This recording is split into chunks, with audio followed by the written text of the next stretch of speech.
हाय शिक्षक साथियों, आप सभी का स्वागत है आपके अपने चैनल स्टडी विथ राहुल 247 पे। देखिए, इसके पहले पहला चैनल जीके स्टडीज़ पे मैं पढ़ाता था, लेकिन टेक्निकल प्रॉब्लम होने के वजह से अब आपको अध्ययन स्टडी विथ राहुल 2 पे करा रहा हूँ। तो अगर आप सक्षमता 3 में 120 प्लस अंक करना चाहते हैं तो इस चैनल से जुड़ जाएं। मैं गारंटी लेता हूं कि 30 दिनों तक अगर आप एक एक घंटा 30-30 मिनट या एक एक घंटा समय देते हैं तो निश्चित आपका 120 में पार करा दूंगा। चलिए शुरू करते हैं आज का पर्यावरण और जीके जीएस का महामैराथन, जिसका पहला प्रश्न है, निम्नलिखित में जरायुज है। जरायुज का मतलब हुआ कि जो अपने बच्चे को जन्म देकर दूध पिलाते हों। चींटी अंडा देती है, मेढक भी अंडा देते हैं, बिल्ली बच्चे देती हैं, सांप अंडा देते हैं। तो इसका सही जवाब हो जाएगा बिल्ली। क्या हो जाएगा? बिल्ली बिल्कुल सही जवाब हो जाएगा। चलिए अगला प्रश्न, अगले प्रश्न को हम लोग देखते हैं। मानव शरीर में कितना प्रतिशत पानी होता है? तो देखिए दोस्तों, मानव शरीर में 75% पानी होता है। इस 75% को आप लोग ये 75/100 यानी 0.75 भी लिख सकते हैं, जो कि सक्षमता 2 में ऑप्शन में ऐसे दिया गया था। नेक्स्ट है, निम्नलिखित में कौन मीठे पानी का संसाधन नहीं है? मीठा पानी मतलब कौन मीठे पानी यानी पीने योग्य पानी का संसाधन नहीं है? तो जो महासागर होता है उसमें लवणीय जल होता है यानी नमकीन पानी। तो इसका सही जवाब हो जाएगा महासागर। क्या हो जाएगा? महासागर हो जाएगा सही जवाब। चलिए अगले प्रश्न की ओर बढ़ते हैं। पृथ्वी की प्लेट की गति डैश का कारण बनता है। जब पृथ्वी की प्लेट गति करता है तो वह भूकंप का कारण बनता है। किसका? भूकंप का कारण बन जाता है। अगला प्रश्न, निम्नलिखित में कौन एक कुचालक है? कुचालक मतलब उससे विद्युत धारा प्रवाहित न हो, प्रवाहित नहीं होती है।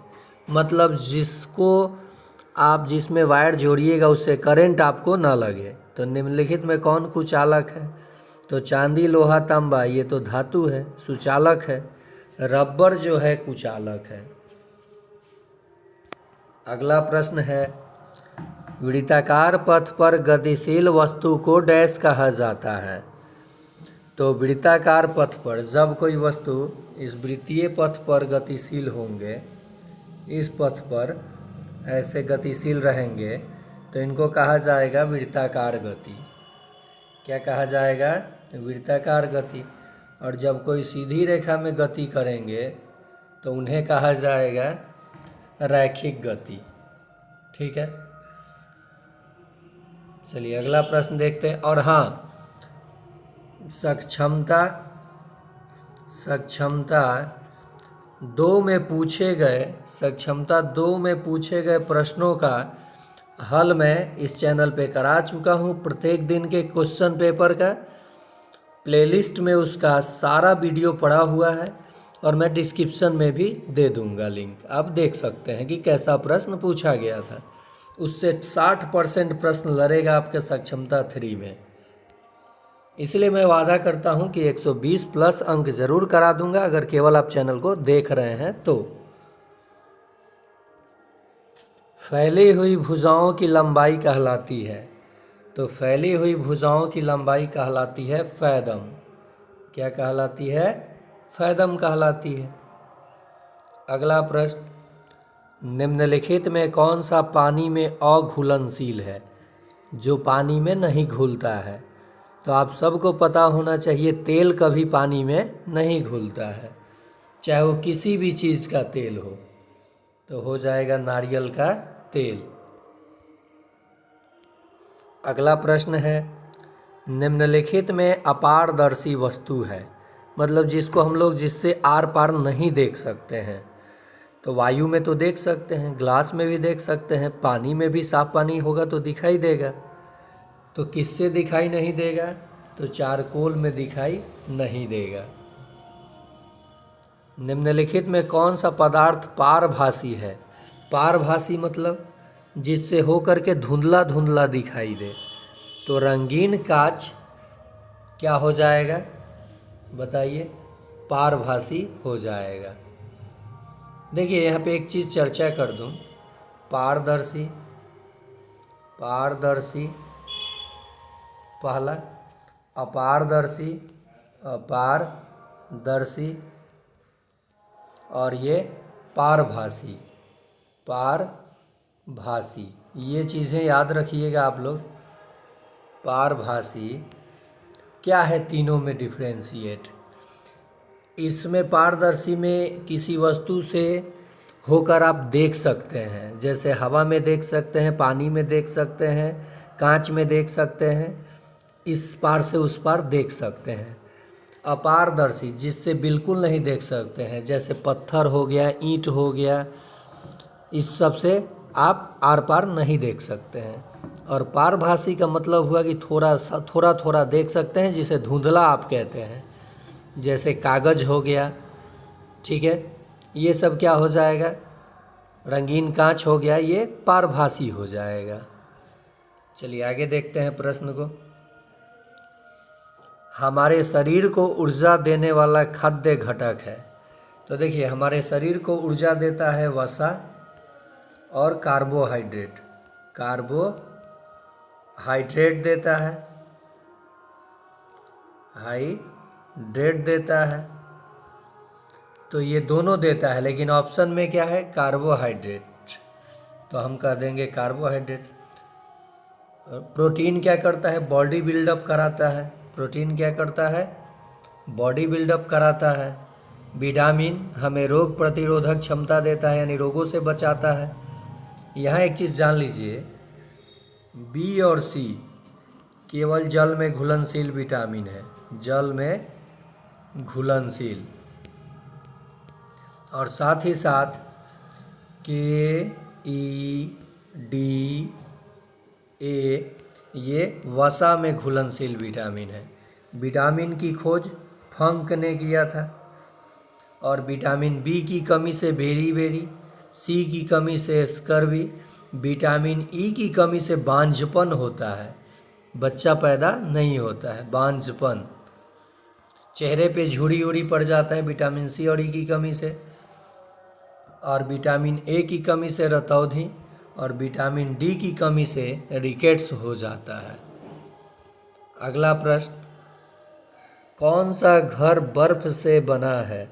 तो बर्फ के घर को हम लोग इग्लू कहते हैं, जो एस्किमो प्रजातियों के द्वारा बनाया जाता है। अगला प्रश्न है, खरगोश कहाँ रहता है? मांद में, घोंसला में, घर में या बिल में? तो खरगोश रहता है बिल में। कहाँ रहता है? बिल में। अगला प्रश्न, पृथ्वी का फेफड़ा है। ऑप्शन है कैलिफोर्निया का जंगल, वेनेजुएला का जंगल, हिमालय का जंगल या अमेजन का जंगल। तो उत्तर निकल के आ जाएगा आपका अमेजन का जंगल।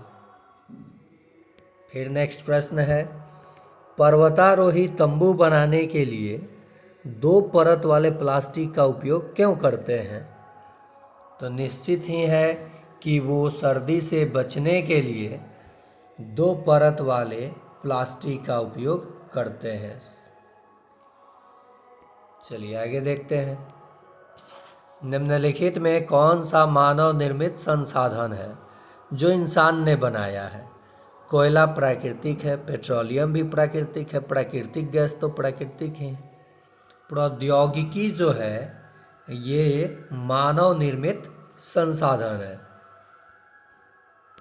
अगला प्रश्न, आकाशीय बिजली गिरने का कारण है विद्युत विसर्जन, बारिश, हवा, वरुण देव का क्रोध। तो ये भगवान साइंस में नहीं आते हैं, ठीक है। तो आंसर इसका हो जाएगा विद्युत विसर्जन। अगला प्रश्न, धरती का हिलना कहलाता है सुनामी, ज्वालामुखी, भूकंप। तो इसका सही उत्तर हो जाएगा उपर्युक्त सभी।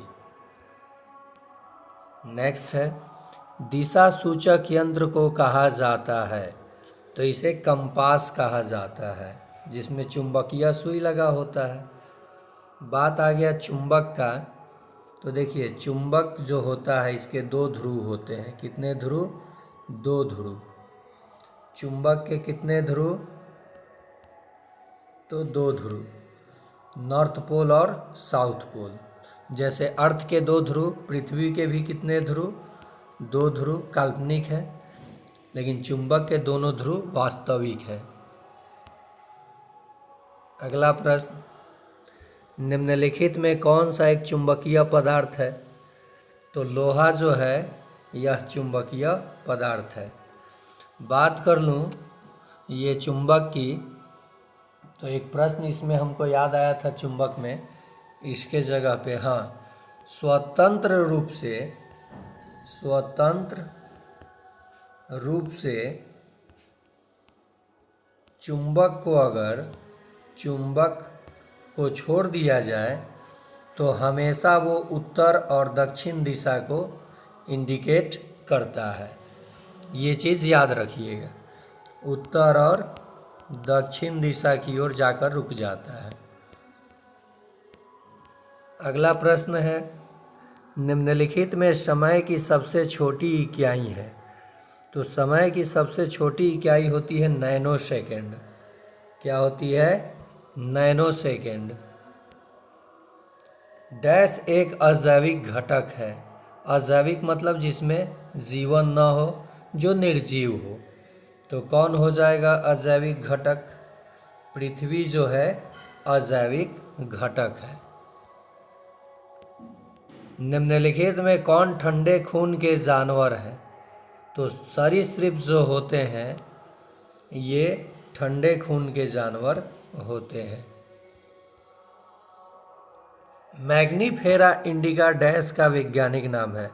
मैंगो आप जानते होंगे, तो आम के साथ चले जाइए। अगला प्रश्न है, हमारे शरीर के लिए आवश्यक सबसे महत्वपूर्ण और आवश्यक खनिज है डैश है। तो ये सारे जो खनिज हैं, लोहा, सोडियम, कैल्शियम, ये सब हमारे लिए आवश्यक है। निम्नलिखित में कौन सा समूह घूमना पसंद नहीं करता है? तो चींटी तो घूमती है, पक्षी भी घूमते हैं, मधुमक्खी भी घूमते हैं, शेर। तो ये उत्तर हो जाएगा शेर। यह एक चीज़ जान लीजिए, चींटियों को आप कतार में चलते एक दूसरे के पीछे देखे होंगे। कारण क्या है? ये गंध छोड़ती हैं। सीटेट में खूब पूछा जाता है ऐसा प्रश्न, तो सीटेट वाले भी इस पर्यावरण के सेशन को जरूर देखेंगे, ठीक है। मधुमक्खी में एक रानी मक्खी होती है, बाकी सिपाही मक्खी होते हैं। बाकी सिपाही मक्खी, और रानी मक्खी क्या करती है? अंडा देती है, ठीक है।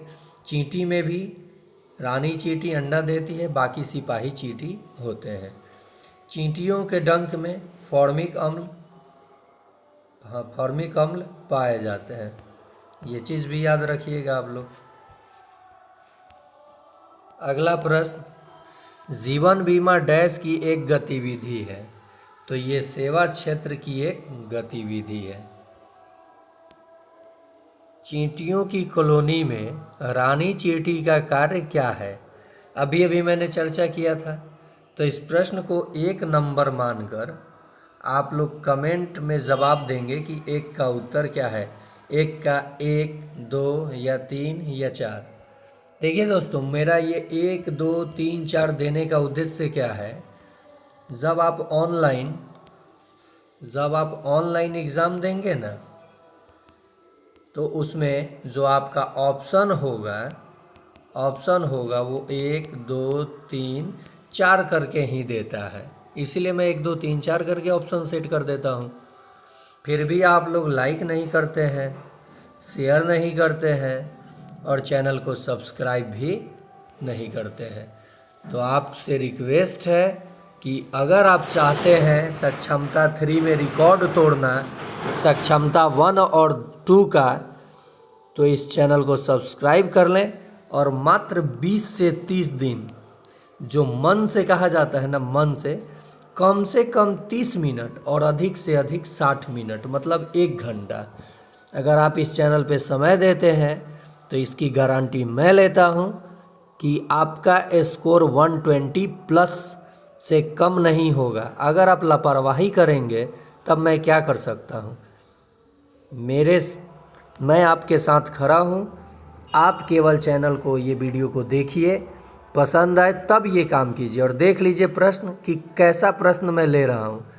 आलतू फालतू प्रश्न 1500 नहीं दे रहा हूँ आपको। अगर मैं प्रश्न 30 दूंगा, उसमें से 15 प्रश्न आपके एग्ज़ाम में हूबहू मैच कर जाएगा, वादा है। 15 प्लस ही प्रश्न लड़ जाएगा एक सेट में मात्र। तो मैं मैथ, पर्यावरण यानी गणित, पर्यावरण, इंग्लिश, हिंदी सब करा दूंगा मात्र 20 से 30 दिन में। आप देख जाइए, चैनल को सब्सक्राइब कर लें, बेल आइकन दबा लें, आपको बहुत मज़ा आने वाला है। मज़े मज़े में हम लोग पढ़ लेंगे, लोड नहीं लेना है।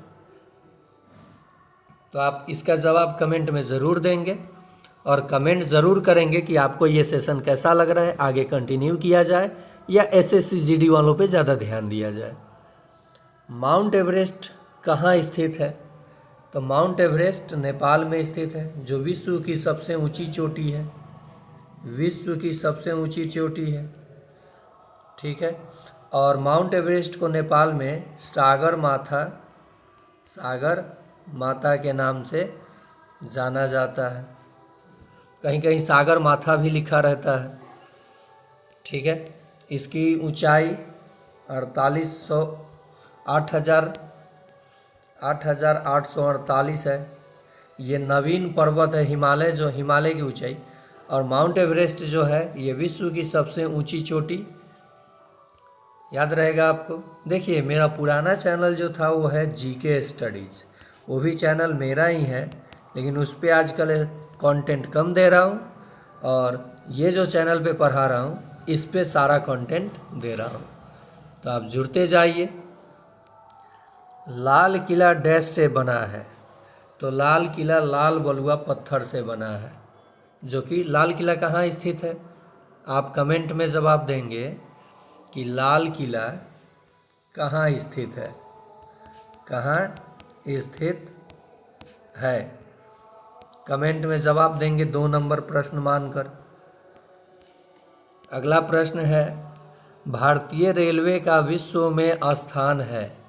तो भारतीय रेलवे का विश्व में स्थान 4था है। अगला, भारत का सबसे बड़ा बाघ अभयारण्य है? तो देखिए, बात किया है सबसे बड़ा का, तो हो जाएगा नागार्जुन अभयारण्य। और मैं बात कर लूँ भारत का सबसे पहला राष्ट्रीय पार्क, तो वो था Jim Corbett national park, Uttarakhand वाला। उत्तराखंड में जो है Jim Corbett national park, heli national park के नाम से भी ये जाना जाता था। बिहार का एकमात्र, तो ये पश्चिमी चंपारण वाला वाल्मीकि नेशनल पार्क।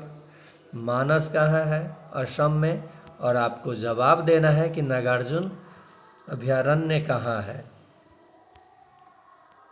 चलिए नेक्स्ट, जल का जलवाष्प में परिवर्तन को डैश कहा जाता है? तो इसे वाष्पीकरण कहा जाता है। नेक्स्ट प्रश्न है, कौन सा प्रोटीन का अच्छा स्रोत नहीं है? मछली, चिकन, अंडा, नींबू पानी। तो नींबू पानी प्रोटीन का अच्छा स्रोत नहीं है, बाकी सभी प्रोटीन के अच्छा स्रोत है। तो ये था आज का आखिरी प्रश्न। उम्मीद है कि आप इस सेशन को देख रहे हैं और देख रहे हैं, जितने हमारे साथी देख रहे हैं उतने अगर लाइक करते हैं तो मैं कंटिन्यू इससे भी अधिक प्रश्न जो कि हूबहू एग्ज़ाम में पूछा जाएगा, आपको सारा ब्रह्मास्त्र दे दूंगा और गणित को तो मैं हंसी मजाक में आपको सिखा दूंगा, एक भी प्रश्न नहीं छूटेगा। इसके बाद इंग्लिश और हिंदी का मैराथन लाऊंगा, तब वो CDP यानी बाल विकास और अधिगम का मैराथन लाऊंगा। गणित तो कंटिन्यू चलते ही रहेगा क्योंकि उसमें सीखना है और इसे याद करना है, समझना है। तो आप देखिए, चैनल को शेयर कीजिए और देख रहे हैं तो कम से कम एक लाइक ज़रूर करें।